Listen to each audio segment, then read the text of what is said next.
Hello, everyone. Thank you so much for tuning in. Welcome to one more segment of Velocity Virtual Book Squad. We come to you every Wednesday at 12 noon with a different Christian author for them to share the works that God has inspired them to publish, to just be an encouragement and to empower his people. This broadcast is being brought to you by eChurch International.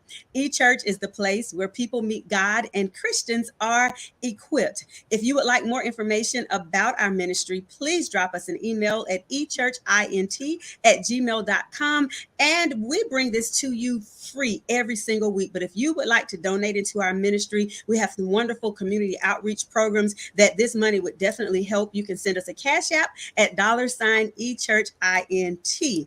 And every week we come to you on Wednesday evenings also for what we call our family and finances is our Bible study at 9 o'clock p.m. I come every week with my guest co-host, Bishop Norman Hartman. This week we are going to be talking about understanding church government. The fivefold ministry. What does it mean? Apostles, prophets, pastors, teachers, evangelists. How are they supposed to work together? So that's going to be an interesting topic. So join us tonight at 9 o'clock for that. Then on Saturdays at 6 o'clock p.m. or Sundays at 9:45 a.m. for our regular worship experience. And then you can join me every morning at 6:30 a.m. Monday through Friday for A Rise with J. Danielle McCoy, where I just give you a little boost and a lift so you can make it through your day. I have with me on camera my wonderful friend and colleague in ministry, none other than Dr. Jake Golden. And I just want to welcome you, Dr. Golden, to the Velocity Virtual Book Squad platform. Thank you so much for agreeing to do this interview. Well, thank you for having me. I am just excited about this opportunity, Pastor McCoy, and I've been looking forward to this all week. So I'm just glad to be here with you. You are so full of flattery. So listen, I've been looking forward to this all week because it's so crazy how you know people, but you don't know as much about them as you thought you did. So I was at your ordination. I know you've become a pastor. I heard the good news, ran into you, gave you a high five, say congratulations on you becoming a principal. So you're the principal now at Phoenix City Elementary School, right across the water in Phoenix City, Alabama. And I saw you in the mall recently. Congratulations on that again. And I saw you in the mall recently. We talked, and I think I was doing a book club then and did not know that you are an author. Yes, I am. I'm actually right now. I'm the author of four books, two children's books, and then two self-help books for dads. So I'm very excited about them. Awesome, incredible. And I've actually had the opportunity to browse through the two self-help books that you have for dads. So we're going to talk about that just a little bit later in the broadcast. And I believe you have copies of your children's books, so you can share some information on that with us as well. But let's talk about Dr. Jake Golden, because now I'm just curious to see what else have I missed in your life. I know that I've known of you since you were a much younger man through a mutual friend of ours, and she always had great positive things to say about you, not only you, but your entire family. So just give us a little backdrop on who is Dr. Jake Golden? Where'd you come from? Wow. I'm going to take I'm going to do the funnel approach where it's a lot and try to bring it all down to a close. Well, my name is Jake Golden. I'm actually from Columbus, Georgia. I'm a graduate of Kendrick High School. I graduated the class of 1995, the greatest class. I went to college, went to Valdosta State University and received the bachelor's degree in early childhood education. Went on, got my master's degree from Troy University in educational leadership, and I do hold a doctorate degree in educational leadership from Nova Southeastern University. I'm a mother of Jake Golden III and Laverne Golden, so if y'all are watching, thank you for that. I have a wonderful sister, Dr. Stephanie Golden, who is now starting this next year, she'll be principal at Arbor Springs Elementary in Noonan, Georgia. I have one beautiful daughter named Kayla Simone Golden, who is the apple of my eye. I'm so blessed. God has blessed me with a multitude of talents, and it's so difficult sometimes for us to talk about ourselves because I don't want to seem like it's bragging, but God has truly blessed me. I am principal of the finest elementary school on this side of the Mississippi, and that is the Phoenix City Elementary School, home of the Hawks. Well, we are Hawks, and they are not. We are making great strides here. This is my second year here. I started here in Phoenix City. I was at the alternative school for 2 years. But I left 18 years in Georgia. So I've been in education now for 22 years. You did come to my ordination. I'm a pastor. I'm pastor of the Concord Baptist Church in Woodland, Georgia. I've been there. This is my 4th year. That time is flying. We During that time we've grown tremendously. Things are going fantastic. So all the people out there at Concord, man, thank y'all for joining in as well. I'm also a member of the Phi Beta Sigma Fraternity Incorporated, Blue Phi. To all of my brothers, we we're very active in the community. I serve as a Sigma Beta coordinator, which is the mentoring program for the fraternity. I'm authoring books. I write songs. I've been in plays. I'm in a number of plays. I work with Miss Sister Francine Ivory on a number of plays. We're getting ready to do one coming real soon. You guys will hear a lot about it. Let's see. I write books. I own my own design company. I do logos and designs. I know most of the time work with nonprofits. I work as a business support or a confidant, someone that small businesses, grassroots organizations come in, and I can help them create bylaws, get a form of everything that's going on. I also will be running for city council in Columbus, Georgia. I will not tell you guys when, but we'll take a time. I do believe in doing my homework and getting to know the people that's in the position. So I'm involved in politics. I'm involved in a lot of other things. But the number one thing that I do, I'm a father to the most beautiful young lady in the world. She's the apple of my eye. She's the sugar in my coffee. She is all that. Well, I don't put sugar in my coffee, but she's all that. So that's just a little bit about me. Just excited about what God is doing in my life and what God has given me an opportunity to do, and excited to be here. Well, thank you so much. And I just want to say a couple things. Kendrick High School was not where it is, okay? But I'm going to let you have that because you were the guest today. Anybody that graduated from Baker High School knows that Kendrick High School is not where it was, okay? We were out of Columbus's league, so they had to just shut us on down. So, so I'm gonna let that stay there. But also, I didn't know you were principal at alternative school. And I'm going to talk to you about a student that was over there because I know my daughter's brother was over there a couple times. You know him very well, I'm sure. But I just want to say thank you so much. I did find out something about you that I did not know about you being a songwriter.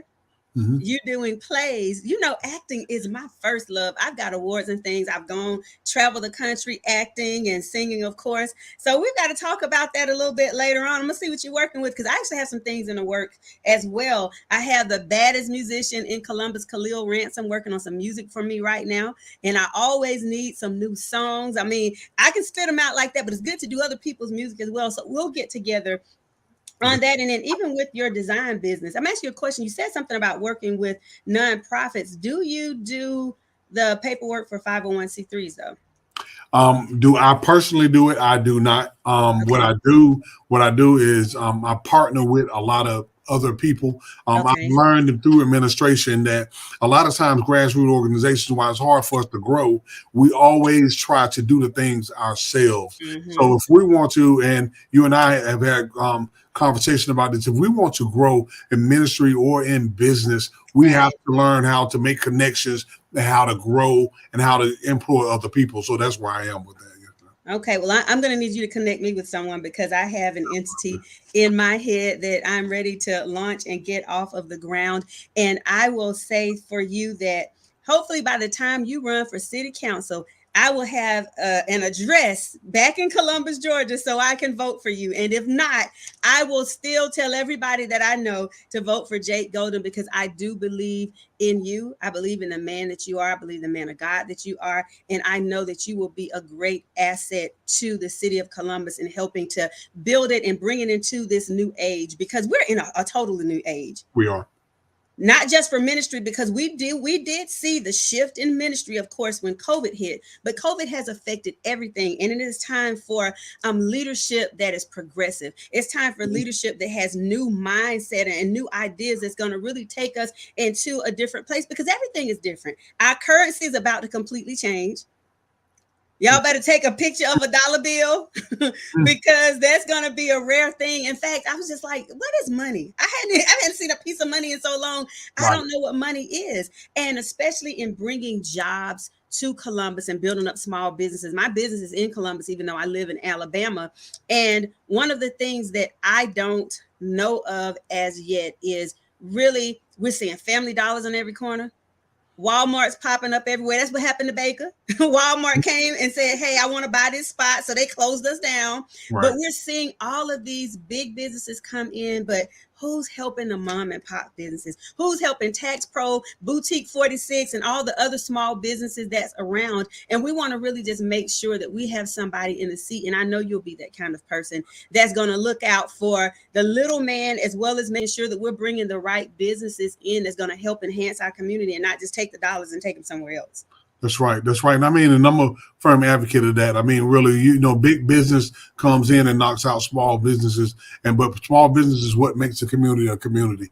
We're Right. able to hire people from within. We're able to grow from within. I think we owe it to ourselves to support each other.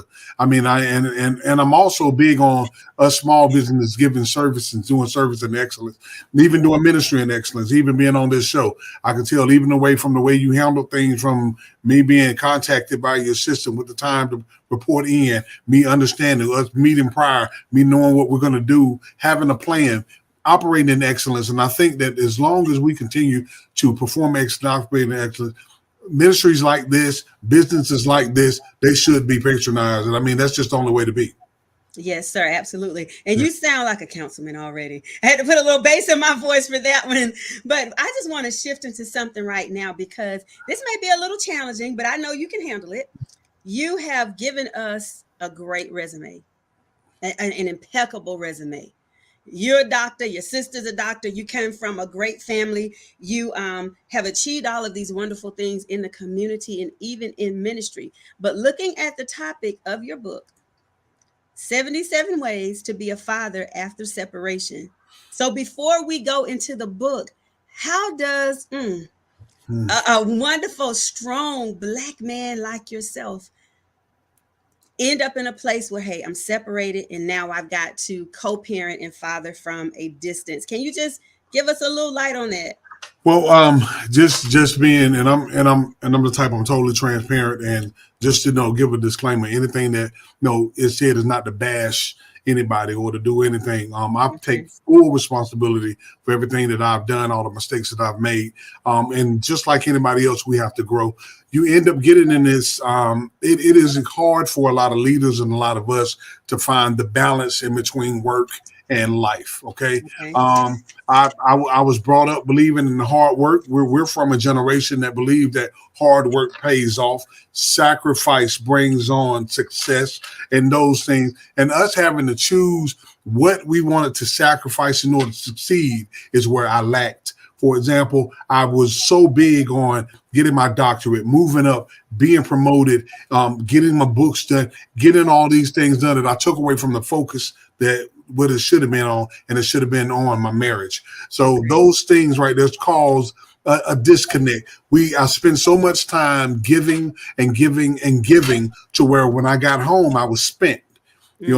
But being 28, 27, 28 years old at that time, it was hard for me to try to articulate what was going on with me, because all I knew was this was the grind. All I knew was this what life was supposed to be. I used to tell people all the time, they said, what do you want to be? What do you want to do? I said, I want to make sure I leave a legacy. I want that's one of my, I told them that my work is what I found pleasure in work. So I consume myself with work. Now, I'm still having a hard time finding that balance now. That is one reason why I'm looking to go get some some counseling outside, and I am a big Mm. advocate for us as Black people getting help, for somebody to help us find some type of balance. But back to your question, how did I end up here? I ended up here making poor choices. But for those of us who are believers, we believe that Mm-hmm. all things are working together for the good of those who love the Lord. So Right. I believe that even though it was bad, it worked to my good. However, I had to keep my focus on the goal, my focus on Christ, my focus on what was to do. And out of the pain of my separation, birthed all of my books, every last one of them.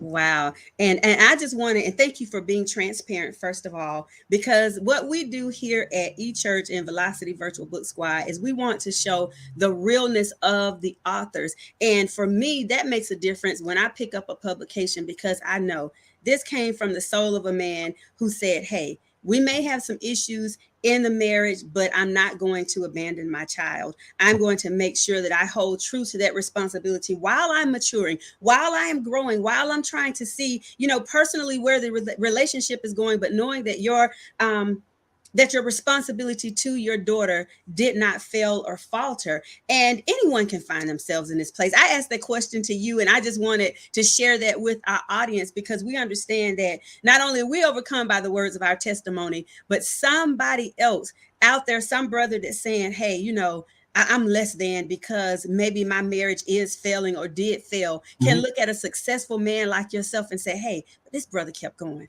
He Man, kept doing it." glory, girl. To God be the glory. And I just want to say and just to be a testament to God, I used to feel like that nice guys finish last. That was something I Mm, used to say all the time, and I used to think that. But I can also tell you that, hey, sometimes good men end up divorced. I mean, it happens. But finding that balance and working through it, we're the best of friends now. We are co-parenting wonderfully. And I don't, anything that I've written in my books, or anything that I say, you can check my resume. I feel like you mm, can call up and just ask. Because one thing that we can't deny, that I'm going to be an amazing father, that I'm still going to be a good man, even though I've made some mistakes, even though I've done some things wrong. Granted, my mistakes weren't anything so bad that I had to, surrender all, but right. I have made some poor decisions. I've said some things that were probably not appropriate, or I thought some things that I probably shouldn't have let out my mouth. So those things happen, and those things is what can cause some separation. And I want to talk about something for just a moment. And we didn't talk about this last night, but I know you're ready for it. Is I'll put me on the table first and say, as being a first lady and a minister, and of Mhm. course, I recently went through a divorce somewhere that I did not ever think my marriage would go. My husband was an apostle. We should have been down like four flats forever. But like you say, we have things that we may have not matured in different areas.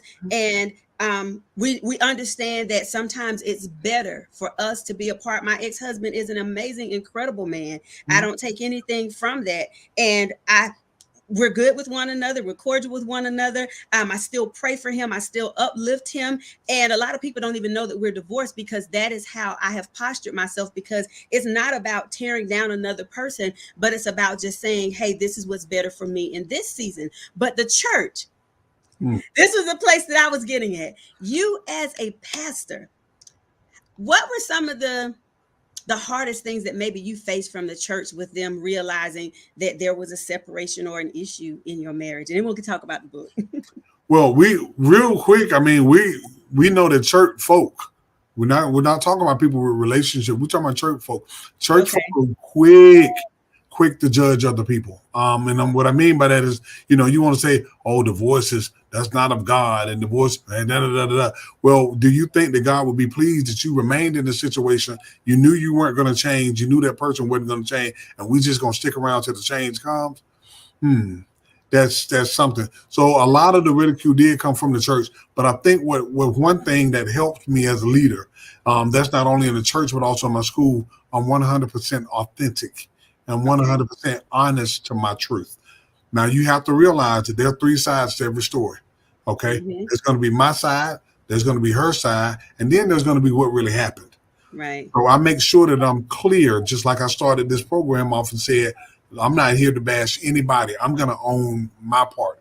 And when Mm-hmm. people respect that, and also to try to walk, have a life of integrity, a life of morals, and to live that out loud, even in private, I think that's very important. And people can kind of almost see through your spirit. You and I've had conversation, and I Mm-hmm. mean, you can tell by just those interactions what the intention of the person is, what Right. their heart is.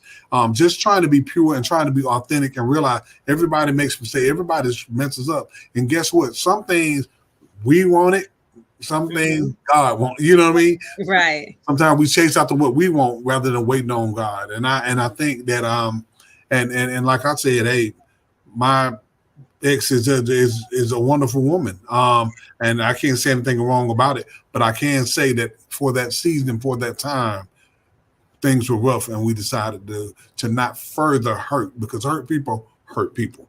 Woo, and that was what I was getting ready to say next when you talked about counseling, and then we'll be done with relationships, y'all. I know you want to hear about the book, but when we talk about even counseling, one thing that I didn't realize, it was apparent just by some things that, okay, there was maybe some healing that needed to happen in my husband's life before we got married. So I feel like we got married too fast, but I had to take a look at myself also and say there were some things from my past that I hadn't healed from. So you're right, hurt people, and in the great seasons it was great, but then there were things that would come up from my past that I didn't even know Hmm. I was dealing with it. I'm attacking you for a brother 10 years ago.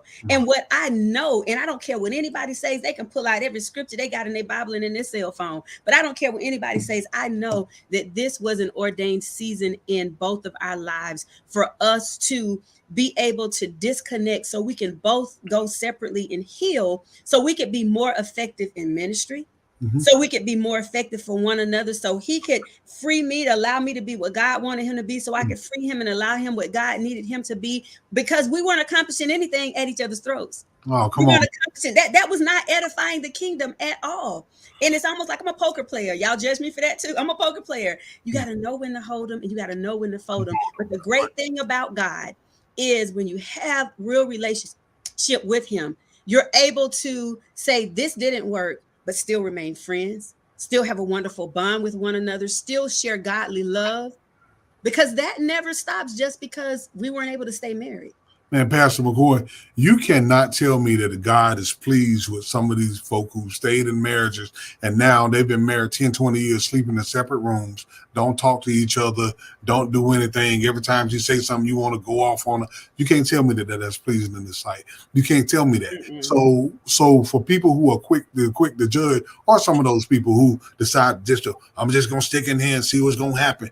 Well, God bless you, and I hope that things work out well. But don't judge those of us who had to make a hard decision. This girl, I Mm-hmm. mean, really, being in ministry, it wasn't easy, man. And even running for city council, when I do get ready, I'm getting ready for somebody to say, well, why are you single? You know what I mean? I mean, Mm-hmm. really, people want to know. They tend to. It seems to be like when you have the stereotypical family, or we can trust that administrator, or we can trust that politician. God is raising up leaders like ourselves who are Mm-hmm. real and authentic and say, "This is me, Lord. Use me." Right. Right. Absolutely. Absolutely. And it takes even more strength, I believe, and more maturity to be able to walk away from something and somebody that you genuinely love, but You say, I love you enough to release you so you can be better without me. And we've heard the stories, and I'm gonna end right here. We've heard the story, we've seen it. I had older women, my family, for example, tell me, hey, fight, fight, fight for your marriage. But if the fight is gonna be us against one another, then maybe I need to step back and say, God, let me allow you to do what we didn't allow you to do in the beginning, love. and have your will and let your will be done. So I'm just gonna leave it right there. So let's talk about your book But now. if it's meant to be, it will be. I know. I go. We got to get into Right. it. But if it's meant to be, it will be. Who can Absolutely. say 3 years from now it's time to rekindle? Who knows? But Right. we got to stop acting. We're not God, people. I want to encourage somebody. We're not God. We have to allow this process to go through. Who Right. knows? Who knows what's happened 5, 10 years from now? Who knows what happens tomorrow? we That's got to right. trust God and do what we need to do. But Yes, I'm sorry. absolutely. Trusting in him. So this is what happened. You became separated and you had the beautiful daughter that you have. And I know she was a lot younger then. So then you had to figure out how to be a great co-parent and how to be a great father. And so that's what prompted you to write this book, to be a guide for other men that's in the same situation, that's saying, hey, I'm not able to be at the house with my daughter or my son every night, but I know I have to be a part of their lives every single day. And so out of that, your first book was born, 77 Ways to Be a Father After Separation. So what was in your mind? What were you thinking when you decided to write this book? Because I know that that's a place where you had to stop and say, okay, I'm giving a piece of myself to somebody else and my experiences. What prompted you to just say, hey, I'm going to write the book? I sit back one day. I remember vividly saying, "Okay, God, I'm here. Mm-hmm. What do I do?" I Ooh. deal with children every day, and I want to talk to some dads out there. I deal with children every day who don't know who their father is. I deal with children every day who are in estranged relationship with their father. And no offense to mothers, God bless y'all are amazing. Mm-hmm. But fathers, I honestly believe that we help set the foundation of faith for our kids. Right off, kids don't know about God. Mm-hmm. The only God they see is me. Oh my God. Oh, I'm gonna get about the only Mm. God my baby would see is me. The consistency, the honesty, the follow through, knowing that she can depend on me, knowing that I'm a protector, I'm a provider. I am the God she sees. That's good. And I had to ask God, what do I do here? Mm-hmm. Because we're not together. They live in another city. What do I do? And I started jotting down ways that I can be a father. Mm-hmm. And I started with the ones, if you notice in the book, I started with the ones that were the hardest. Right. Number one, they don't know if you want to go in there. Number one is pay your child support. Uh-huh. I wasn't talking to nobody else. I was talking to me. Mm-hmm. Because when we get successful or make a little money, we tend to say, well, I ain't gonna be paying for her to get her hair done. Why not? Come on now. Come on. You can preach. You can stay right there preaching for just a few moments. Well, I ain't gonna be getting her my money. She going on vacation and I'm struggling. Why you not? Because the bottom line is when my little girl was up there teething, oh my God. She was up Mm. there teething, I wasn't there to hold her. I wasn't there to wake up with her. When she had a hard day at school, I wasn't there. The least I can do Mm-hmm. is send some finances. She Mm-hmm. didn't make her by herself. I mean, I had to say this to myself. Oh, they ain't finna take what's what a percent of my check. Mm-hmm. Why not? She Right. deserves all of it. You know what I'm saying? Hmm. I'm not just saying even to the woman, but to my child, because I am a believer, gentlemen and ladies. I'm a believer. If my wife is good, my ex-wife is good, my baby gonna be good. That's Mm-hmm. why I want her lights on. That's Right. why I want her car to work. That's why I want her grad cut and I don't want her to have no worries. I want her to Mm. have no worries. Because if she good, Kayla straight. Mm-hmm. But boy, if I'm giving her all this heck, that junk gonna transfer right into my little girl. Cause she look like me. Mm-hmm. So and I don't want her looking at me, looking at my baby. Ooh, you look just like your old daddy. No, I want her to say, man, even though we couldn't get along, your dad's a good man. So no more, you gotta pay his child support. Hey, you want to know the value of a man? Check his budget. Hmm. Check his Come budget. on. See what's money put into. I put my money into my daughter. That's why I ain't have a lot of stuff. Mm-hmm. I wear regular clothes. I drive a regular truck. I do this because I want to have money to when she want them butterfly locks. Okay. When she want those let me go ahead and tell you the braid, the knotless braids. Mm-hmm. When she want the peekaboo hairstyle. So you know about all of that. Come on now. Come on. Come on. She's getting older. She gonna want the bundles. And I can't Mm-hmm. go get the 99-cent hair. When I You got to go can't. buy the hair that's 125 a pack. She gonna need somebody who can do that. And what I'm Mm-hmm. doing is modeling for her. So when she move on to the next man, Mm-hmm. she gonna know, oh, hold up, baby. Because if you can't help, if you ain't willing, not saying she gonna need them. My daddy got me. I would model for her what a man is supposed to do, and they're supposed to take care of their wife. Period. Point blank. And you see, you got me looking for tissue around here. Mikhail, bring me some tissue because, you and I didn't talk about this at all when we were discussing what we would talk about today. And you said something that just brought something to me. And I want to say this straight on to fathers. You are protecting your daughters. Come on. When you are in their lives, because those children that you talked about not knowing who their fathers were, that was me. I didn't know my dad. I don't know what he looks like. All I know, I heard he was a white man my mama was dating. And he told her, hey, when she said, I'm pregnant, he was like, by who? So it happens white and black. It doesn't matter. Right. And I never grew up knowing my father. And a part of some of my issues, as I've been going through therapy, even in my marriage, not being able to trust my husband or trust a man who was trying to love me, was because I never had that experience growing up. Every man that was supposed to love me walked out. I raised 3 children by myself. So, of course, when you get to marriage, those are things that's carrying over. And you meet somebody that's wonderful and they trying to figure out, hey, I'm trying to love this woman and why is she fighting me? And it's because daddy went there. So you're protecting your daughters and your sons in so many ways when you are there and a part of their life. And I can only speak for girls because I'm a woman, but knowing even in relationships, I'm so glad that I had those uncles and cousins who were men that were able to pull my coattail and say, girl, come on back here. But that wasn't before baby number 1. Right. I was 19 years old. I graduated from high school, but I was 19 years old when I had my daughter. And now God has graced me to where I'm able to make money like I got all the degrees, but I don't because I had to raise a baby.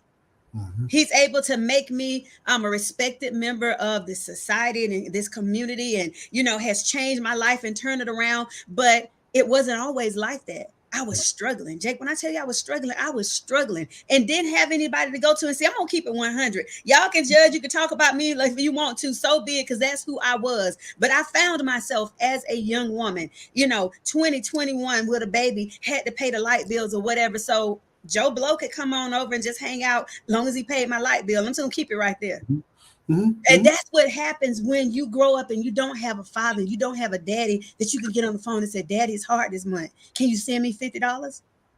Right. You got to do what you got to do. And if you don't make it and they about to turn your lights off, you're stuck in a position of, what do I have to do? I got to provide because that daddy isn't there, So it's a tough thing. And I'll say to any man who's out there that has a child, be in your child's life, no matter what the mama says. If she's cussing, clowning, acting a fool, not being cooperative, you find a way to be a part of your child's life because your child is going to suffer if you're not. And I just want to encourage y'all, and if you don't know a way, dads, that or moms, anybody, bless somebody with these books, y'all. The books are very inexpensive. I'm not trying to make money. I want to get the message. It gives you 77 just concrete ways of things that we don't think about. Things that we don't think about. But we, fathers, we have a responsibility. Our children did not ask to be here. Right. By God's grace, they're here. But we as a responsibility, our community needs us. I'll take the structure of family changing because of time. Right. But what I won't take is the family being broke down. That's right. Just because my daughter didn't have her biological father in the house does not mean she has to be a statistic that grows up that don't know her father or don't have a strong household. Be involved in the education. Be involved in everything that's going on. I got some. She don't want to say this on live. I know it, but I got some news last night. Well, she's maturing.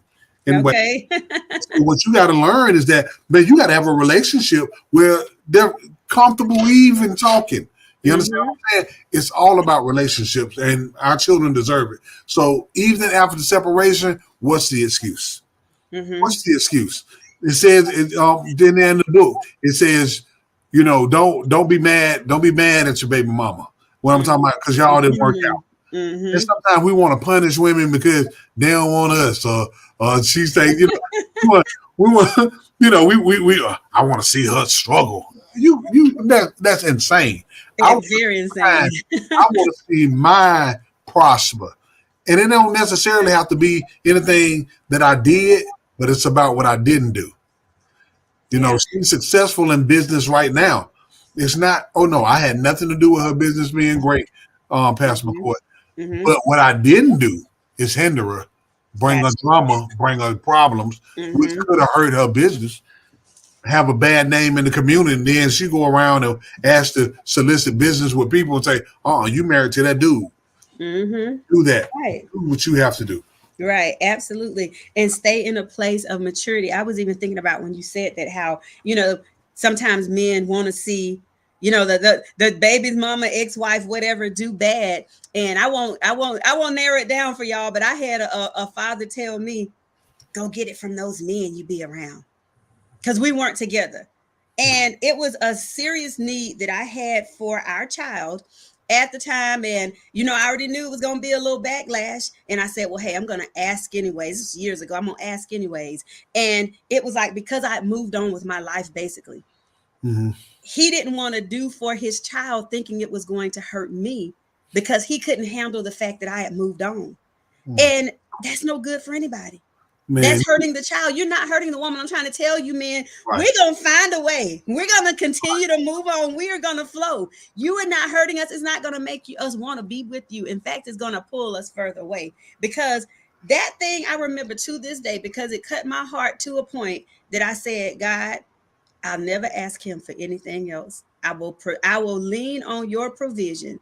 And for several years, that's how it was. I just decided, hey, I don't even want to talk to you anymore. If you can't do for your own child, we don't have anything to talk about. You can never love me if you don't love your own seed. Man, come on, brother. To be honest with you, and I want to speak to that joker directly. You can call me, bro. You weak, because the bottom line is, and nothing stronger than me than to be able to take care of her. And when she get married again, I'm gonna take care of her and her new husband. You know why? Because I ball like that. It ain't about money. It's about mentality. You understand what I'm saying? I want to see her be great.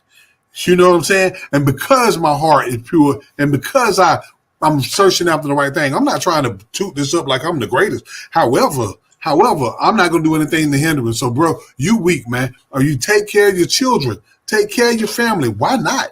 Why not? You know how good I feel right now. I'm looking at Pastor McCoy with her hair do. I'm like, shoot, I paid for that. You know what I'm saying?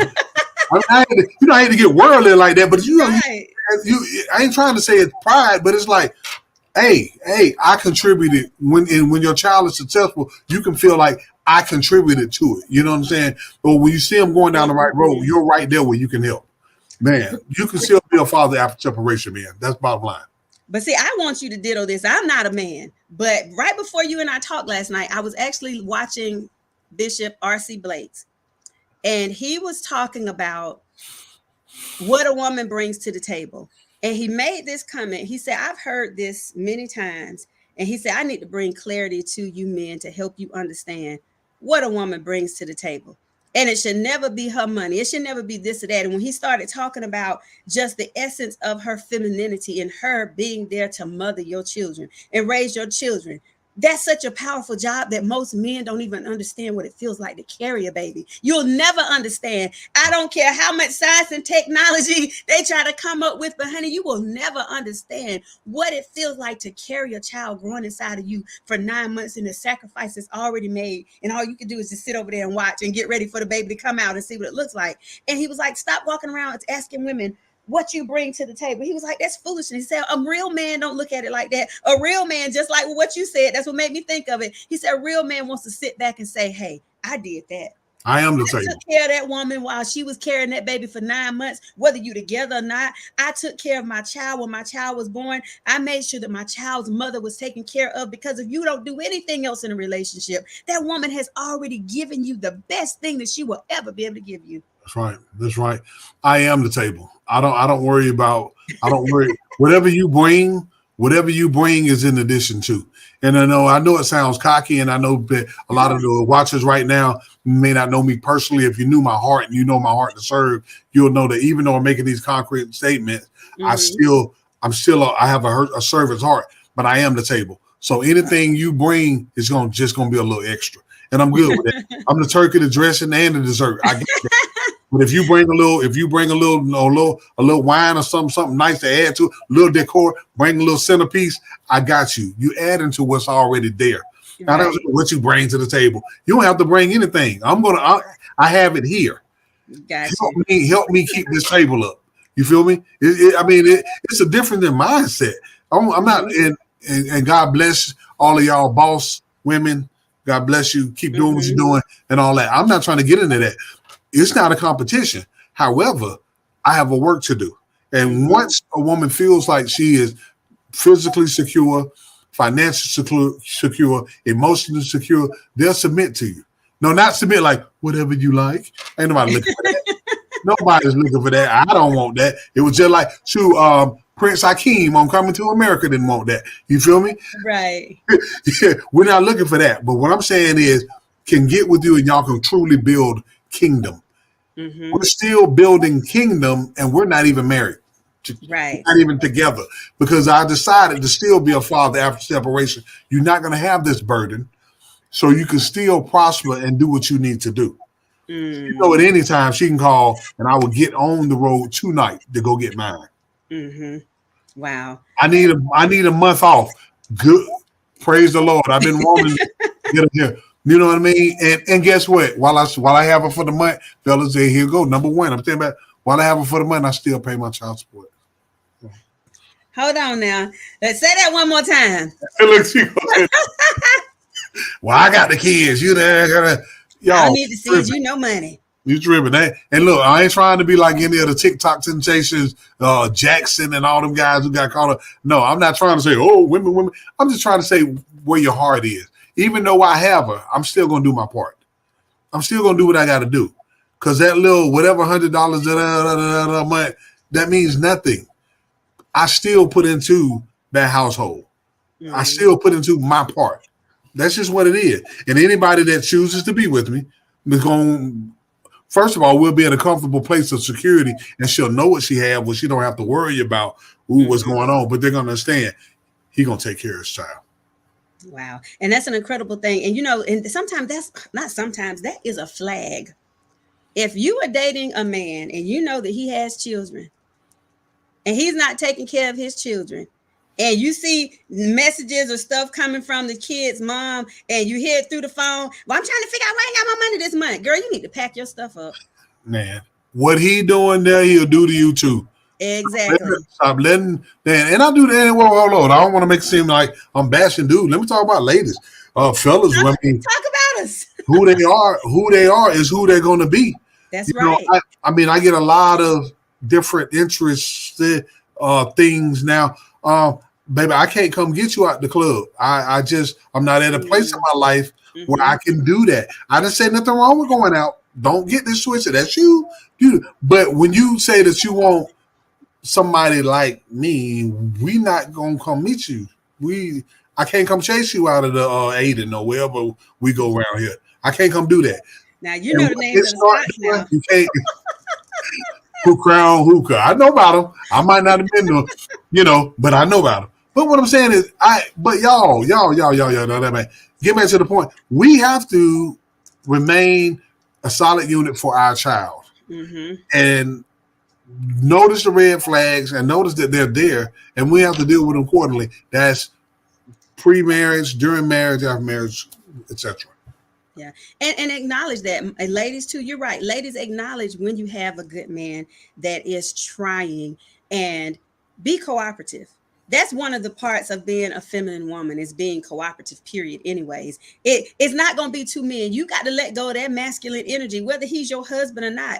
But as that child's father, he don't need two fathers. She doesn't need two fathers. Step back and allow him to be a father. Because I'll talk about me again, and then we're going to move on. But one of the weaknesses that I had with my oldest daughter's father was I had the cackling women from the family in my ear. You can do good by bad by yourself. You don't need to do what he tell you to do.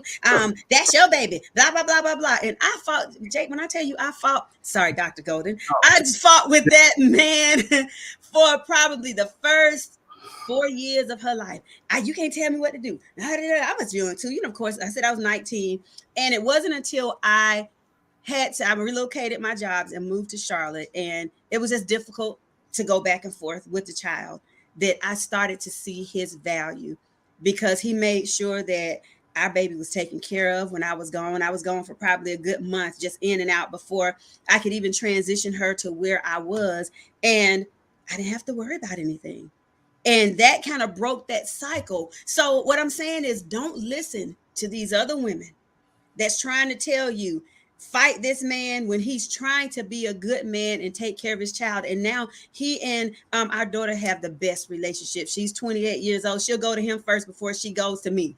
And that's okay. That's what I had to learn and understand, is we don't have to be in control of everything. It's okay. Let the daddy be the daddy, because it's going to be the best benefit for you.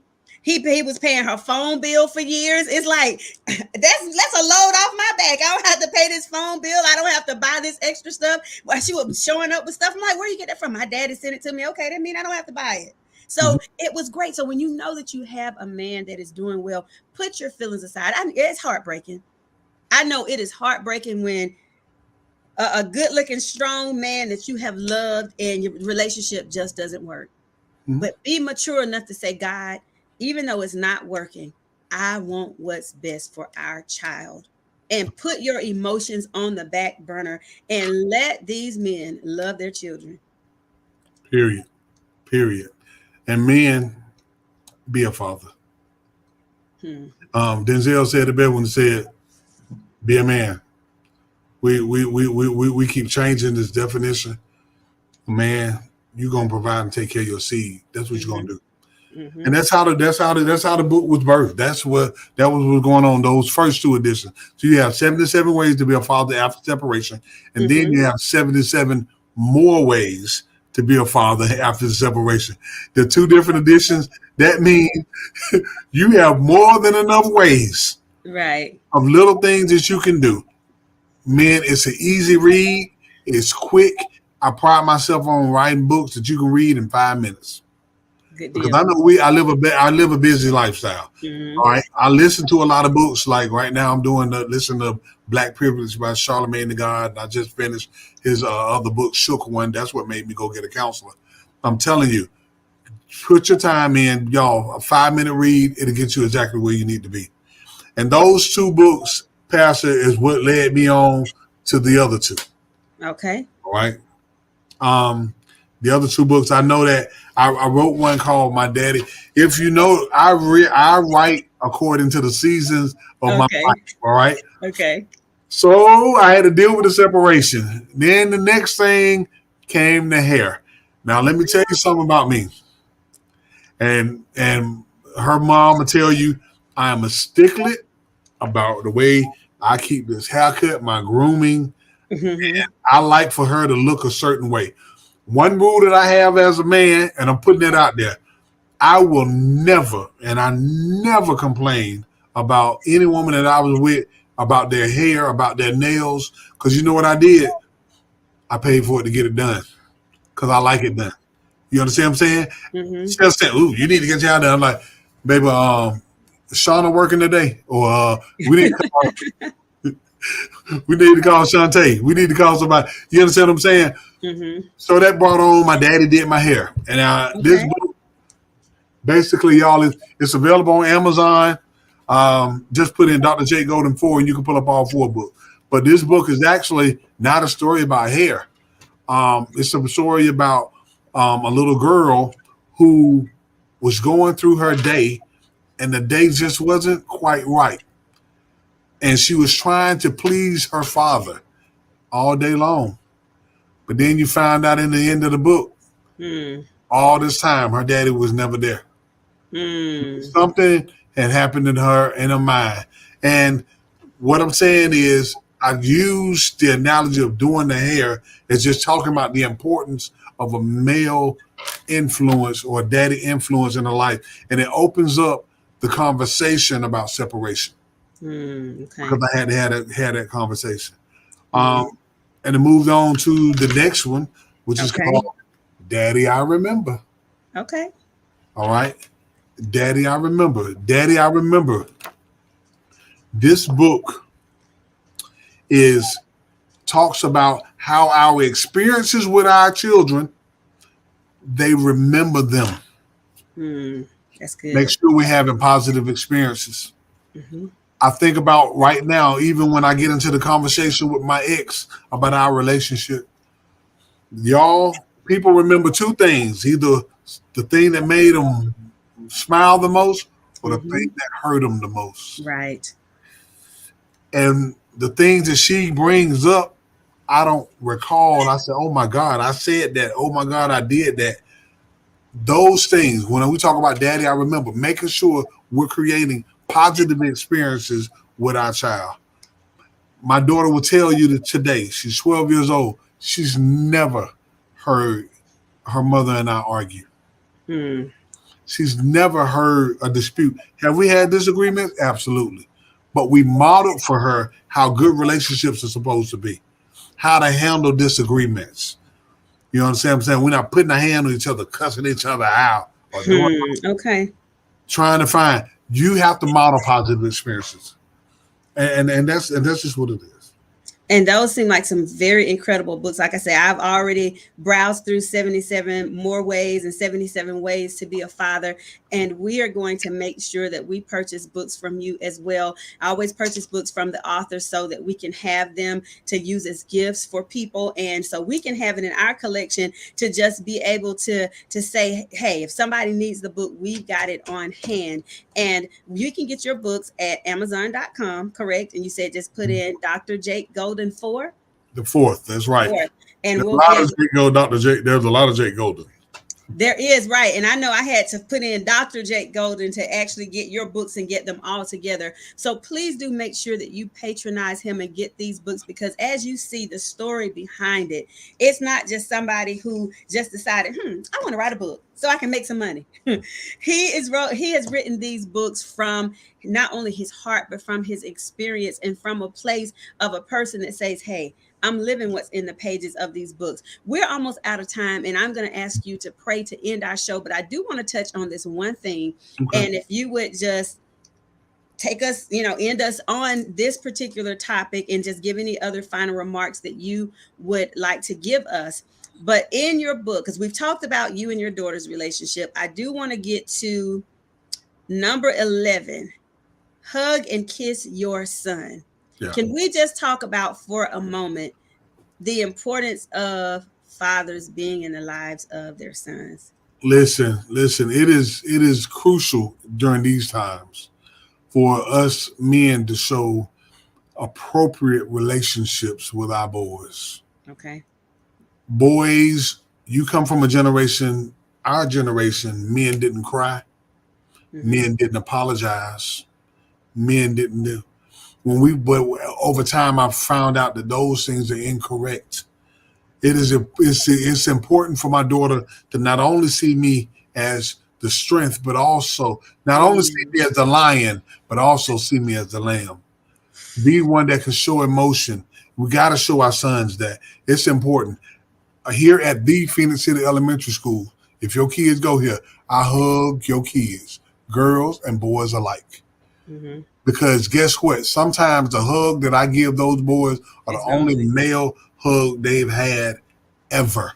I had Mm-hmm. one little boy, he was stiff as a board. And I hugged him and he melted in my arms. And he Mm-hmm. cried. And then that's what he said, ain't no man ever hugged me. I'm Wow. like, what the world? You know, that is crucial. And because we've gotten out of that model, because we haven't been in the home, man, we have gotten to this place where we are now. Mm-hmm. I'm not going to get into right or wrong, homosexuality, right or wrong. We're not going to get into that. But what we can say is inappropriate relationship, not showing our men that we have feelings too. Mm-hmm.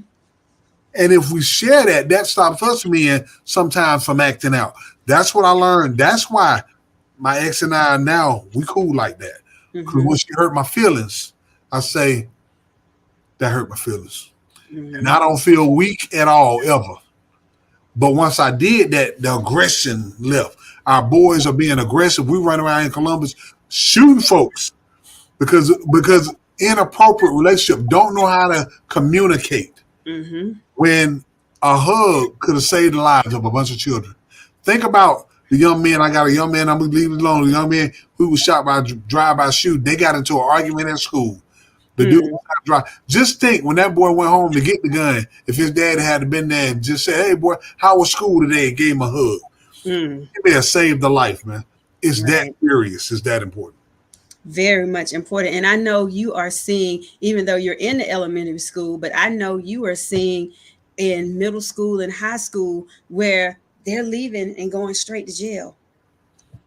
Mm-hmm. It's not even any time to just for them to stop and figure out, because we do the summer camp program, and I've done that, oh gosh, since 2009, 2010. COVID just put a halt to it, but where we would take underprivileged children and I would provide a summer camp experience for them, give them a safe place to be during the summer. And there's a family that this young man, his father was not in his life, and it was several children, and I just was kind of in and out. But anyways, I just knew in my heart, I said, God, if some man does not touch his life. And his mom sent me a message. He wasn't even out of high school. His mom, he aged out of our program because we ended at 15. And I want to say the next year and a half, she sent me a message saying, hey, I want you to pray for my family. He got locked up. Not even getting a chance to graduate from high school and go for it because there's not that role model. There's nobody there to a man to say, hey, this is the example. I want you to see the example, because see, we got a lot of people out here that's talking, hey, young man, you ought to do this and that. But children they want realness. Mm-hmm. You know that they want to see the example, because they'll be quick to tell you. My children will tell me, well, this, you said you did this when you were young. Then I got to be like, okay, I did tell you that, because they want to see the example. Don't come trying to tell us how to live. Show us how to live. Show us how to love. Show us how to handle conflict resolution. You keep telling me not to slap my wife, but I keep seeing you slap mama under the couch every night. Come on. Come on. Integrity. Yes. Walking in it. Being the example. Y'all, that's what we mean for missing the leadership. Mm-hmm. We're missing some integrity. I am who I said I am, and I walk in it. Mm-hmm. Don't just say something and then live any kind of way in the dark. Because guess what? Who you are, it smells better. We can smell you. We know you. We know you ain't right. Mm-hmm. We know it. We can see. We can see the way that you, Pastor McCoy, I'm going back to us again. You can do after a conversation on if I was a womanizer, or if I'm just, the dude just charismatic, he like, you know what I mean? Right. Funny. That's what it is. You smell it. Mm-hmm. Be authentic. Right. So our kids can see it. So our boys can see, hey, look, you can have swag, you can have rims. That's why I put rims and speakers and stuff on my car. I wear gold. I have swag, because I want you to know you can have all that and be smart too. Mm-hmm. Make good grades. You Absolutely. Can set the trend. And we can't leave this out, and I promise y'all we're done. Even in the church, pastors and leaders, and we're going to talk to the men pastors, and then we're going to deal with the women on a different day. But male pastors, leaders in the church, you have got to have that integrity, because really the church is supposed to be the community. The church is the place. When we were talking about tithing and giving the other weekend, we looked at the 3 different types of tithes and how they were to help take care of the people that were in the churches that didn't have, etc. We are just, hey, we these 4 walls that we get up on Sunday morning, we're going to be cute and we're going to tell you what to do, and that's it. You got to get involved. You got to get involved with the people in your congregation. If you got a single mother in there, and you ought to know, hey, we're going to take care of her. We're going to look after her. We're going to help make sure that this little boy or this little girl has, in the absence of their father, we got to stop just standing up behind the pulpit, being cute and going home and not being worried about our fellow man. When you were talking about legacy,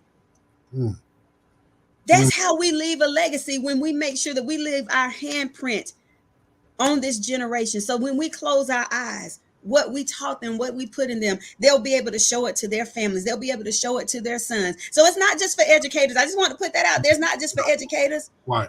But the church has got to go back to being the church. Mm-hmm. Yeah. And that's it. I mean, holiness is still right. Oh, she na na na na. Hey, we can go another hour. Come on now. Hey, go. Hey, now you're not looking at a perfect man. You're looking at a righteous man. It's a difference. But holiness is still right. Mm-hmm. We got to understand that. But anyway, look, I'm telling you, we have to be the example. And listen, that's the same thing Jesus did. Think about it, y'all. I'm talking about how do we still talk about him? You know why? Because of the things that he imported into people's life, into their heart. Right. He lives forever.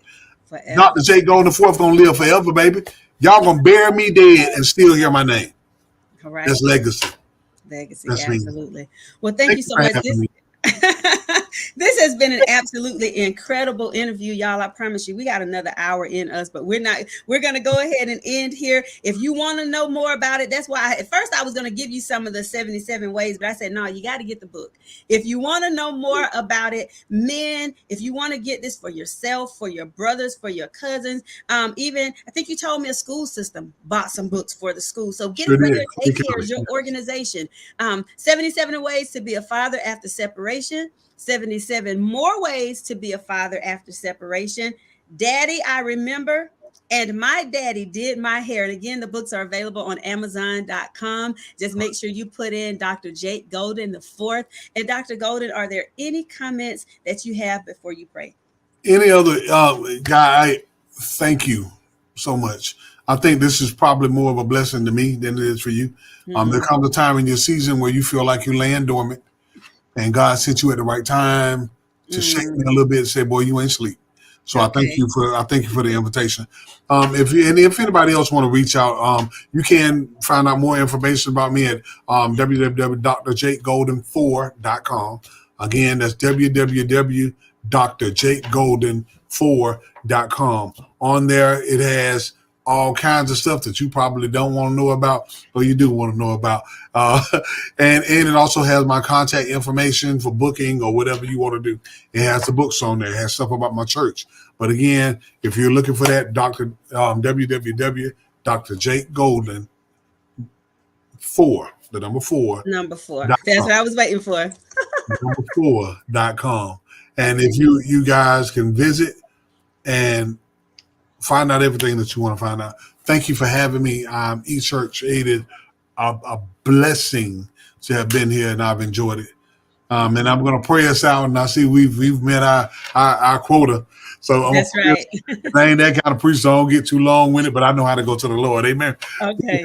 Let us pray. Father in heaven, we just thank you for this day. We thank you for this opportunity. God, we thank you for everybody that's watching this broadcast right here, God. God, they came to the broadcast for one reason or another. God, we ask that need be met, God. God, we pray right now for Pastor McCoy. We pray for her strength, and God, keep her zeal, keep her going, keep her pushing, God. Even when it seems like things are getting dark, you be that beacon of light, God, because we know that as long as she keeps her eyes on the beacon of light, all things will be prosperous. God, I pray for everybody that's under the sound of my voice, that things that even in this season that we're coming out of COVID, God, that you continue to bless, continue to move. God, I pray for the fathers that are watching, God. God, we pray that nothing was said today was taken from in its own heart, God. Know that it's coming from a place of love, a love for our community, a love for our kids. God, we ask that you continue. You bless this ministry, bless where we're going, and bless what we're doing. It's in Jesus Christ's name we pray. Amen. Amen. Amen. Thank you so much again. And you guys don't forget to tune in tonight at 9:00 p.m. for our Bible study experience, our family and finances. Again, we're going to be talking about understanding church government, the fivefold ministry. You don't want to miss it. We love you all, and we'll see you back here on the next time. Have an absolutely fantastic